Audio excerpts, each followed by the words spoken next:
What's going on, everyone? This is Kevin here, coming at you with 7 reasons to buy the Samsung Galaxy A14 5G. So in this video, I want to go over all my favorite things about this device. Now, the first thing that I do want you to be aware of is that the Samsung Galaxy A14 5G is meant to be a lower-end affordable phone in Samsung's lineup. Samsung offers many different smartphones in many different categories at many different price points, with the Galaxy S23 Ultra being their most premium phone of them all. Now, the A14 5G is almost near the bottom of that ranking when it comes to their various phones. So with that in mind, you certainly shouldn't expect to get every feature with this device, because if that was the case, nobody would buy Samsung's more expensive phones. So certainly keep that in mind. That said though, there are a lot of things to like about this device, and considering that it is a lower-end phone, it is still packed full of value. Now, the first thing that really stands out to me with the Galaxy A14 5G is that we're actually getting a 3.5mm headphone jack here with the phone. Now, nowadays, we're seeing less and less smartphones with headphone jacks, and especially in the higher end, that feature is almost completely absent. Now, the iPhone 7 was the first major smartphone to remove the headphone jack, and I remember back then a lot of people had a lot of different opinions about it, and overall many people were disappointed that that headphone jack was no longer present. And then I also remember that Samsung was kind of making jokes about Apple removing the headphone jack, and then a few years later they actually removed it from their flagship phones as well. So then a little bit after that, we started to see the headphone jack disappearing on different A-series phones from Samsung, and even the A53 5G, which is kind of their mid-range device, does not have a headphone jack anymore. So at this point, there's not too many phones left from Samsung that still have a headphone jack, but I'm happy to see that the A14 5G does still retain that feature. Now, I know nowadays many people do use Bluetooth headphones with their device, but there's really no downside with having a headphone jack, as it's just an extra bonus feature, and that could come in handy at some point. You never know. Now, the second reason to buy the Samsung Galaxy A14 5G is that it does support 5G, hence the name of the phone. Now, at this point in 2023, I do think you can get by without 5G compatibility. However, if you're going to go through all the time and effort of buying a new phone and transferring everything over to it and all of that, I do feel like you should get a device that supports your carrier's greatest and latest network technology. Clearly, until we get 6G, 5G is going to be the future, and everything's heading in that direction. So I'm really glad that the A14 5G has 5G support, and I certainly think that does make this phone extra competitive amongst its 4G only counterparts. Now, there are many other lower end 5G compatible devices. I've covered many of them on the channel here, and even the predecessor to this device, the A13 5G, also supported 5G. So overall, I'm glad to see 5G support with the Galaxy A14 5G. Now, my third favorite thing about this device definitely has to be the cameras, and in fact, on the back of the phone, there are 3 of them. So we have a 50 megapixel main camera, a 2 megapixel depth sensing camera, and a 2 megapixel macro camera for close-up images. Now, the depth sensing camera provides portrait mode compatibility, and we do have portrait mode with both the rear and front camera as well. Now, the front camera on this phone is 13 megapixels, and in general, I'm really happy with the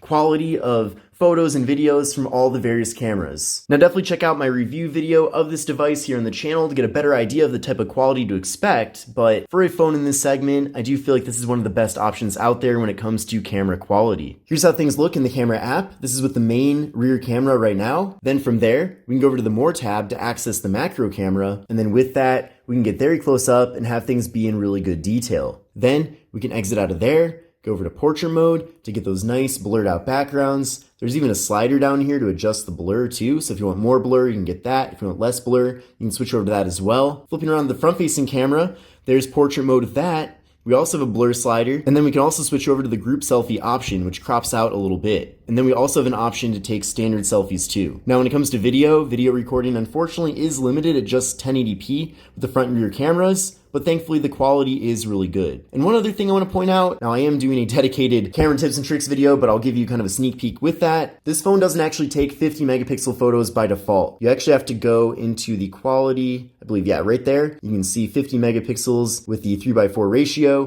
We'll take a photo there with the full 50 megapixels.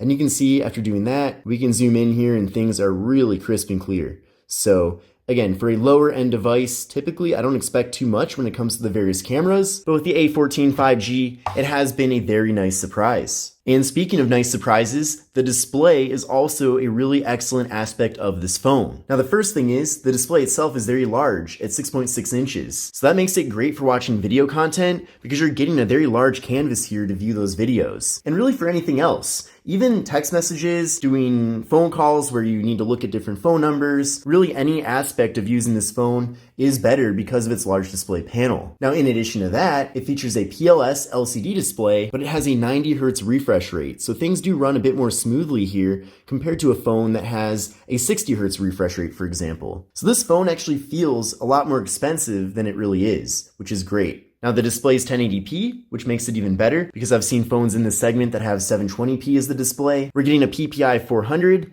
a 20:9 aspect ratio, so a more narrow but taller form factor, and we're getting an 80.2% screen to body ratio. Now the bezels are a little bit on the thicker side, but again, for a lower end device, I feel like overall it has a pretty sleek look to it. Now with that 20:9 aspect ratio, that makes this device excellent for social media because since it is more narrow and taller, you'll be able to fit more of a single social media feed into the frame here, which technically means that you won't have to scroll quite as much because you'll see more. Now coming in at number 5 definitely has to be the battery that we're getting here with the Samsung Galaxy A14 5G. Now with this device, we're getting a very large 5,000 milliamp hour internal battery, and with that we are getting compatibility for up to 15 watt fast charging. So the first thing is, with that large battery, definitely expect to get very good battery life, definitely a full day of usage, if not multiple days. And in addition to that, with the 15 watt fast charging, that does enable the device to recharge pretty quickly. Because with a large battery, you can't charge this phone with a slower 5 watt charger. Like technically you can, it'll recharge the phone, but it'll take a really long time. Now, one negative about this phone is that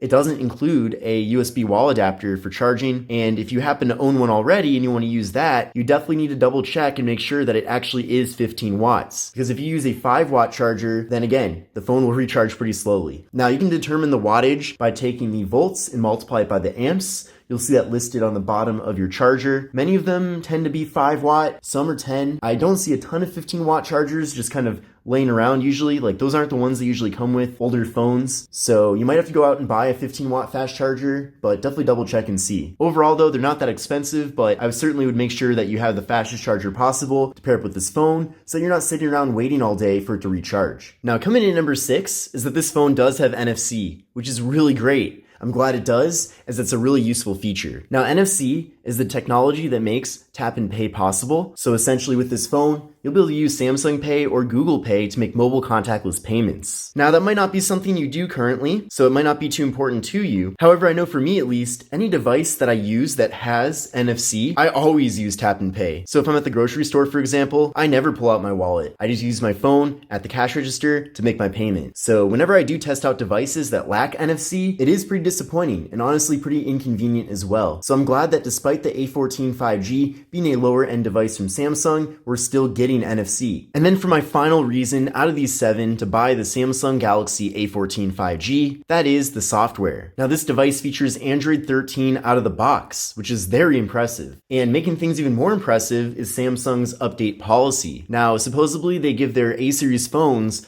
up to 4 years of major Android software updates. So we already have Android 13, so we don't have to wait for it to be updated at first. Now you might be surprised, but there are phones being launched right now that are coming with Android 12 out of the box. For example, the Moto G Play 2023, which I just covered here in the channel, that comes with Android 12. So people who buy that phone are probably gonna have to wait a bit for it to get Android 13. I have no idea when that's even gonna be happening. However, with the A14 5G, it already has Android 13, it's guaranteed to get Android 14, 15, 16, and 17. So it's gonna be getting a lot of Android updates as time goes on, giving this phone even more longevity and, in my opinion, making it even more of a value. And the device does feature Samsung's One UI 5. Overall, I'm a big fan of One UI. I feel like Samsung is one of the best brands when it comes to making sure that their software is not buggy. So the software here is very refined, which isn't always the case for a lower end phone. So if you're not looking to spend a lot of money, but you still want a phone that gives you a reliable experience where there's not going to be strange software issues coming up or anything else that's unexpected, then just know that you're covered here. And then as newer versions of Android come out in the future, you're going to be getting those updates. But this concludes my video on 7 reasons to buy the Samsung Galaxy A14 5G. I hope you enjoyed this video and most importantly learned something new today. But if you did, definitely give it a thumbs up, sub to the channel, watch my other A14 5G videos, and with all that said, I will see you in the next one. Take care and have a great rest of your day.